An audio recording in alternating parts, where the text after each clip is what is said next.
করা জমিতে টমেটো চাষ করতেছে মামুন ভাইয়া।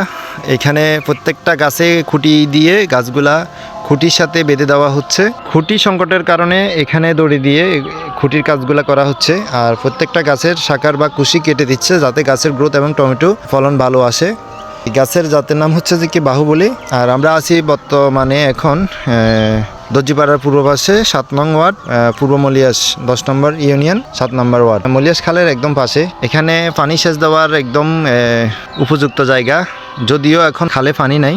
পানি সংকটে এই কৃষকেরা ভুগতেছেন। গাছের এই জমির দেখলে বুঝতে পারবেন জমি খুবই তৃষ্ণাক্ত।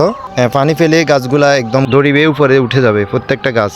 আর ওই পাশে যেগুলো আছে ওগুলো হচ্ছে দেশীয় টমেটো, এগুলাতে খুঁটি দেওয়া লাগবে না। এই পদ্ধতিতে চাষের প্রায় এই পর্যন্ত 30,000-এর মতো চলে গেছে। এখানে দুটাতে টমেটো চাষ করা হয়েছে, ওইটাতে পুরোপুরি টমেটো বাহুবলী জাতের, আর এটাতে অর্ধেক বাহুবলী আর অর্ধেক হচ্ছে দেশীয় টমেটো।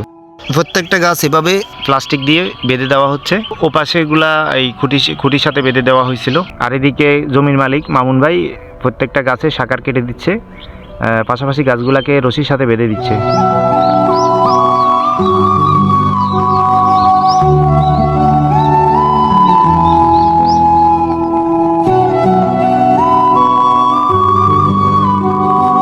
মিরাসরাই কৃষি অফিস থেকে তারেক ভাই আছে পরিদর্শনে। তারেক ভাই, আপনি কত ওয়ার্ডে আছেন?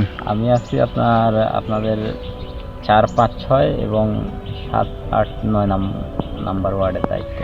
10 নং ইউনিয়নের? হ্যাঁ, 10 নং মিঠানালা ইউনিয়ন পরিষদের 6টা ওয়ার্ডের দায়িত্ব। এই ইউনিয়ন পরিষদে অফিসে বসেন না? হ্যাঁ, ইউনিয়ন পরিষদে আমি ধরেন মঙ্গলবার ছাড়া আর সপ্তাহে বাকি 4 দিন বসি, রবি, সোম আর বুধ, বৃহস্পতি।